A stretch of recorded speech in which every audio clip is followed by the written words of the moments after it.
So we're here with the legendary Ras Kass. How you doing today? I'm good. How are you? Man, feeling great. Nice. How do you go about judging rap battles?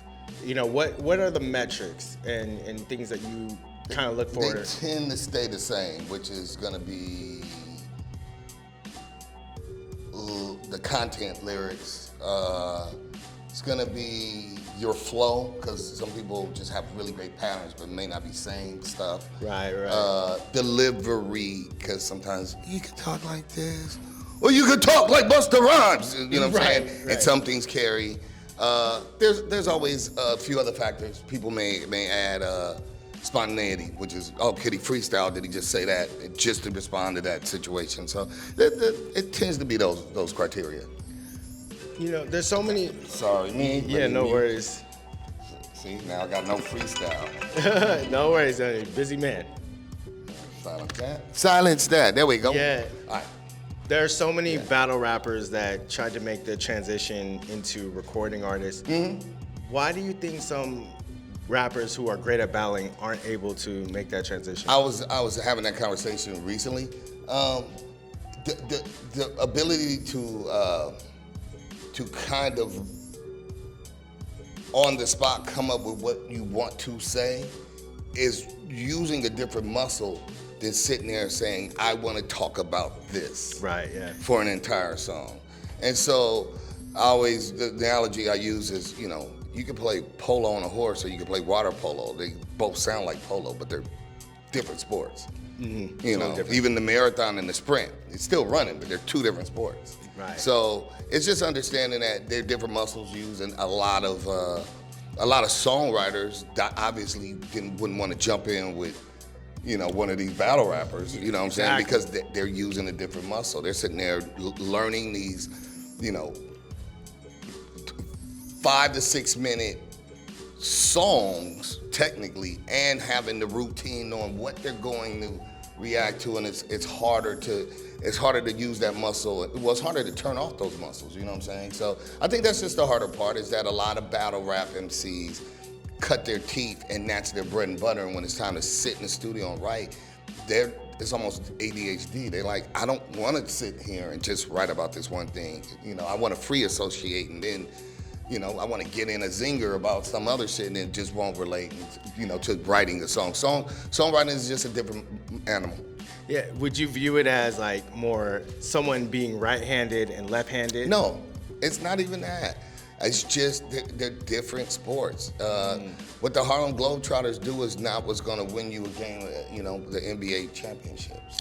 Yeah, it's just interesting because I've seen people who can battle rap and also write songs. You know, Eminem's a prime example. Yeah. That's why I was thinking more like right hand, left hand, because it's like, oh, he's ambidextrous. Like even Kendrick, right hand. Right. Okay, yeah. I thought you meant like, I'm thinking right hand, left hand, and the left side of the brain, right side of the brain. Creative as that too. But, like so people are you know able to balance both. Right, to balance because both. you know I get you. I'm picking up what you put down. Yeah. Because Kendrick showed he's battle tested. Battle tested. There's certain people who and can write a record.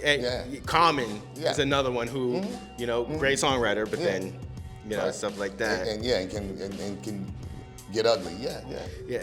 But speaking about legends, I mean, one thing that I've always respected about you, and I've even seen it in real time, is that you show camaraderie to your peers. You know, whether it's somebody who, you know, was from the 80s, more from your era, whatever the case, you're backstage showing love. Do you think that that's something that's missing in this current generation of hip hop? I would just say it's missing collectively. I don't want to blame anybody. Obviously, there was something missing in us and the people before me. I'm not first generation. I'm fourth or something. I didn't come out until 1996. So you got people that's been doing it since '86. Right. And rap generations are like 3 or 4 years. Yeah. If that nowadays, you know what I'm saying? Generate like it'll hit and a whole thing will switch in like 2 or 3 years. So I think the camaraderie got replaced with it got to the point, I'm speaking in generalities, it's cool to be hot shit, it's cool to be the new kid on the block. it is kind of dumb to not want to know where you came from. So I always get that analogy about if you were just born and then your mom and dad and granddad left and you were just out, somebody just fed you, you wouldn't know your last name, you wouldn't even know what home was, you wouldn't know how to get home, therefore.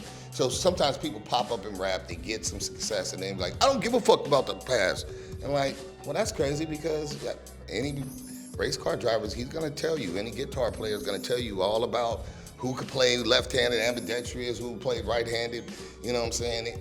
We're the only place like rap, like every boxer, every basketball player knows the people before them because you study the best to be the best. But rap started rewarding being slightly arrogant and stupid at the same time. Ignorant and too. So, you know, that ignorance is not bliss. It really just reveals itself ultimately. And so, not having camaraderie and respecting other people's contributions is just poor etiquette. Right. Yeah. And not only being a rap legend, I mean, West Coast legend at that, do you feel that sometimes West Coast media, they kind of more lean towards, especially back in the day, like gangster rap versus like the alternative? But that's the given.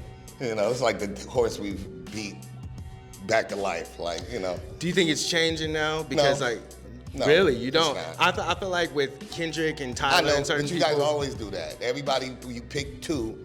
Well, I'm saying. So there was Eminem, he's a constant. There was Tupac and Biggie. They were the Biggies. You know, there's the lyrical guy, and then there's whatever else they selling. It's all J. Cole and Kendrick. There's always two.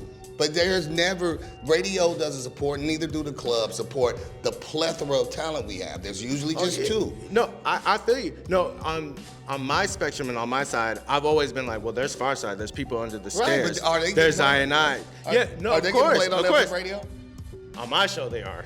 I'm just saying, Collectively. I'm saying collectively. No, I feel you. Even when they were out, did they get played in the morning show? Yeah, collectively. I I'm talking about when the hear you. records just dropped. It's just, I think, I don't think we should trick ourselves into making the exception the rule. Kendrick's the exception. He's not with all the other people. Are they playing Ab-Soul stuff the same way? Are they playing Ras Kass? Did they ever play Ras Kass? I'm just saying. So let's be real about this. Yeah, they did. LA does not even support its own. Not like the Bay. It doesn't support like the South, like New York. So let's call a spade a spade. I don't want to do shenanigans here. You know what I'm saying? Like, I usually don't get into it, but let's be honest, we have a big problem with even supporting local talent.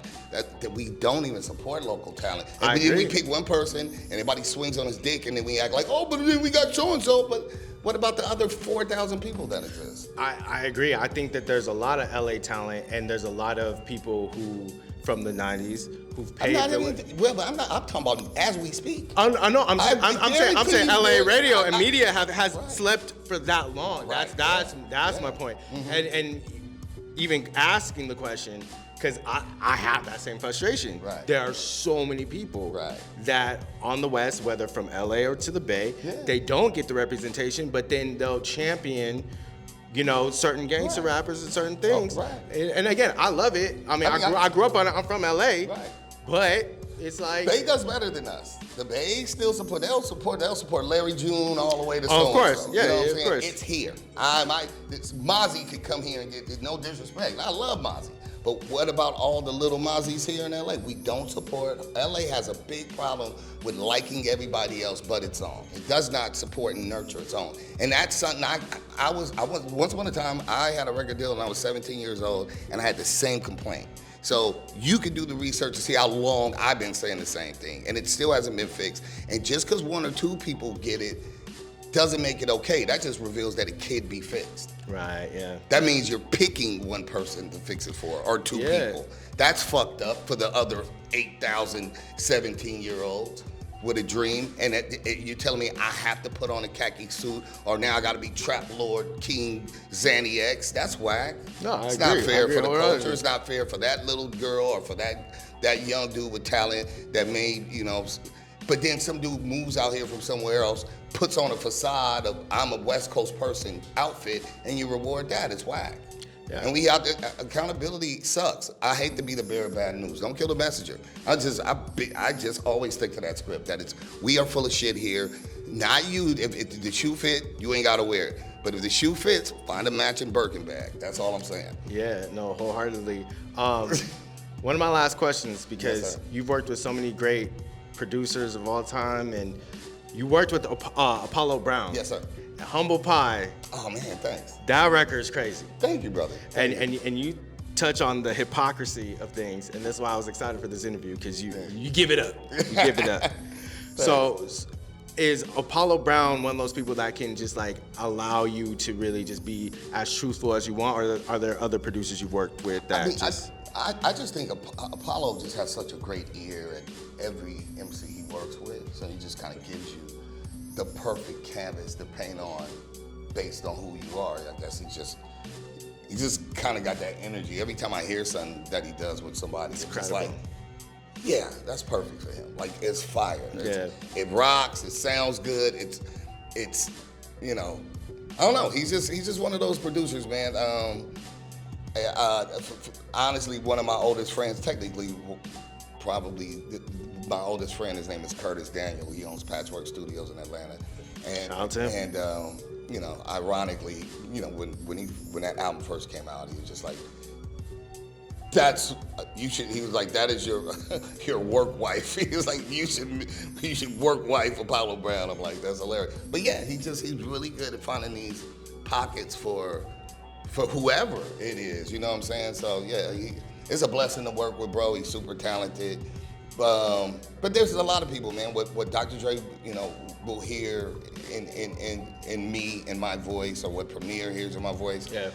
And I'm not even saying this because he's here, but what King Tech hears in my voice and what he may hear me over is maybe not what I hear for myself, but when I rhyme over it or when I write over it, it ends up being dope, and it gets the results that I want. You know what I mean? Mm-hmm. Which is like, oh, I could hear them. Like, you could appreciate the bars. You know what I'm saying? So, I'm blessed to have worked with all the great people I've worked with. Yeah, man, and truly, you are in the top 20 in my opinion. I appreciate you. Of greatest MCs I've ever heard, and just of all time. Because and here's the thing, I feel like you don't get as much as the love as you should, but